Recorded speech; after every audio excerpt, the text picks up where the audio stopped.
Hi everyone, I am Professor Shalini Tarvade.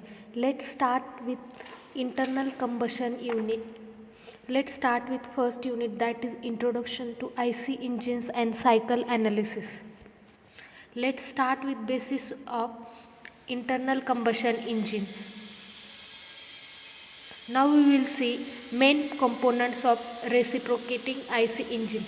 As we all know that reciprocating internal combustion engine looks quite simple, but it has high complex machines.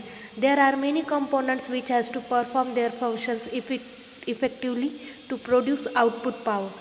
There are two types of internal combustion engine, that is spark ignited or it may be compression ignited engine. Now let's see components of IC engine.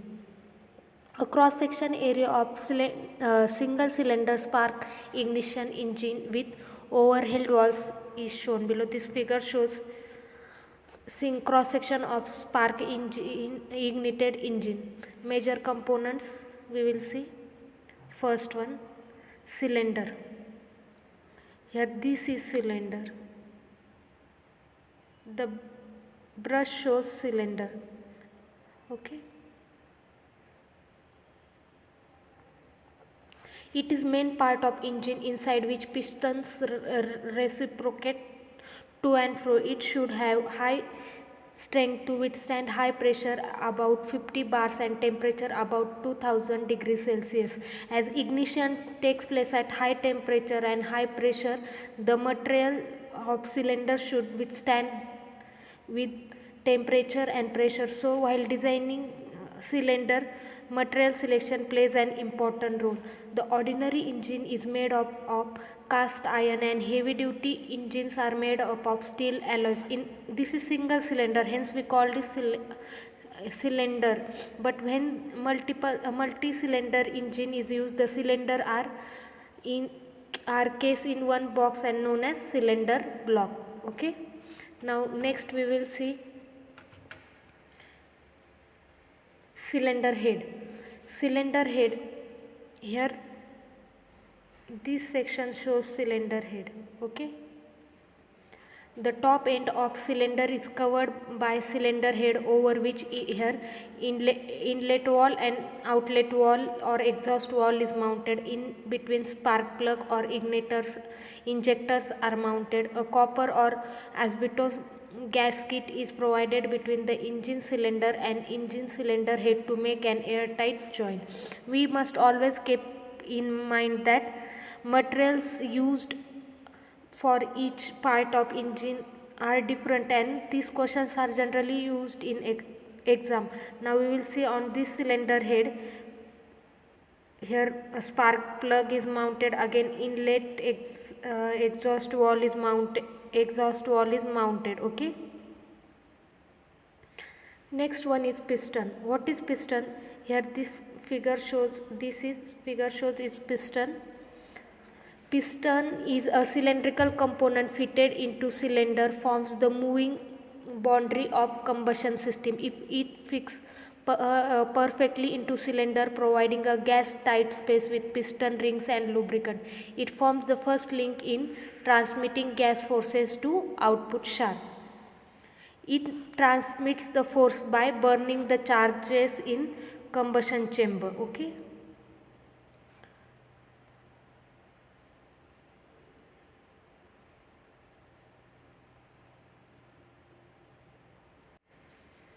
We must keep in mind that pistons are made up of aluminum alloy which has high heat conducting property and greater strength at high temperature.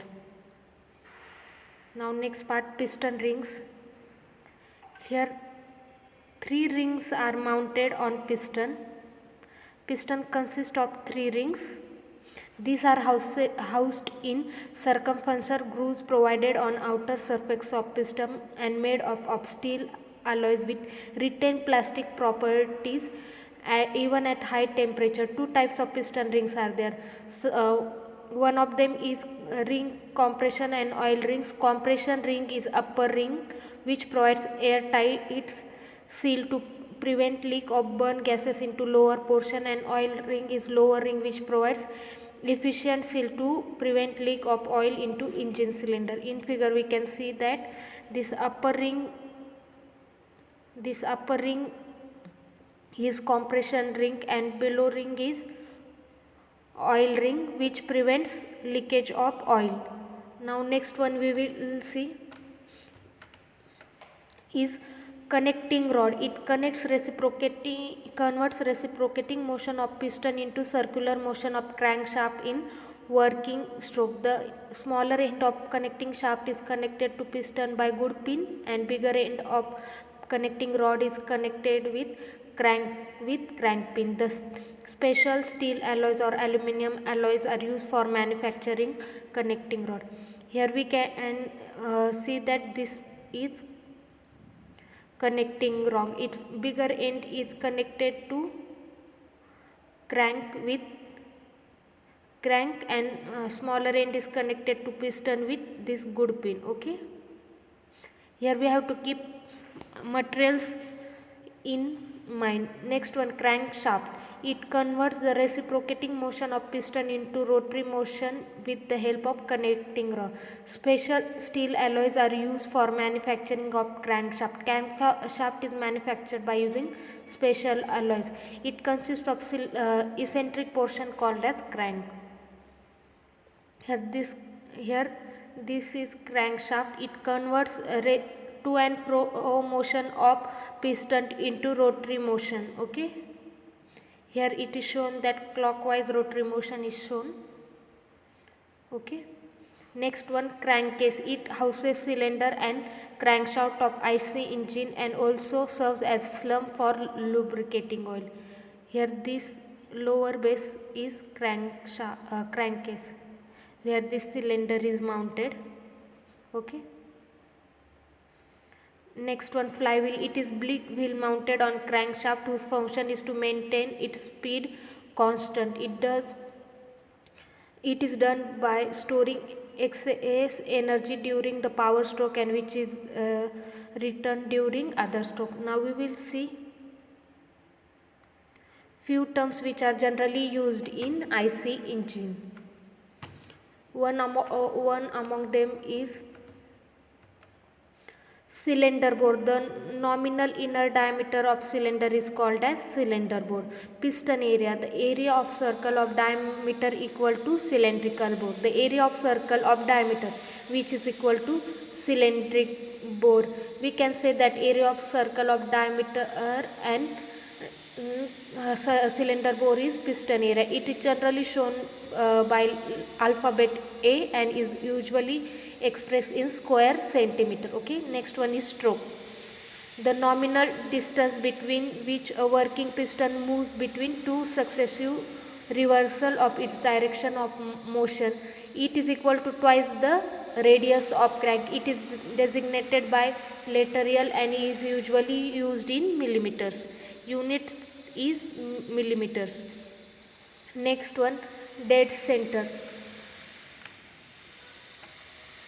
In vertical engines we have seen that topmost portion of piston is called as top dead center and bottom portion is called as bottom dead center. Whereas in horizontal engine we can see that extreme position of piston is called piston near cylinder head is called as inner dead center, whereas extreme position of piston near crank is called as outer dead center.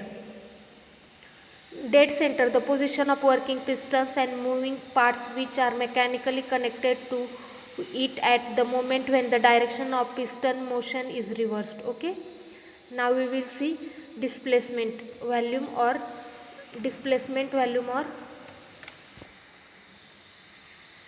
swept volume.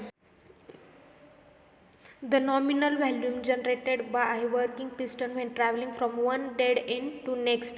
It is generally represented by AE Vs and it is expressed in terms of cubic centimeter. Vs is equal to A into L, where L is stroke length and A can be further said as pi by 4 d square L, where d can be the diameter. Okay, Next one, clearance volume. It is a volume contained between the piston top and cylinder head when piston is at top or inner dead center. Okay. Next one we will see is cylinder volume, total volume of cylinder, which is Vs plus Vc, that is displacement volume or swept volume plus clearance volume. We can generally see many numericals or problem uses this formula of cylinder volume. Next one is compression ratio. What is compression ratio? We have studied in SOM or mechanics. That is the ratio of total cylinder volume V to the clearance volume. What is clearance volume? Vc, that is total. Formula becomes compression ratio is given by R and formula becomes total cylindric volume upon clearance volume. That is, we can again say that total cylinder volume is Vc plus Vs upon C. Okay.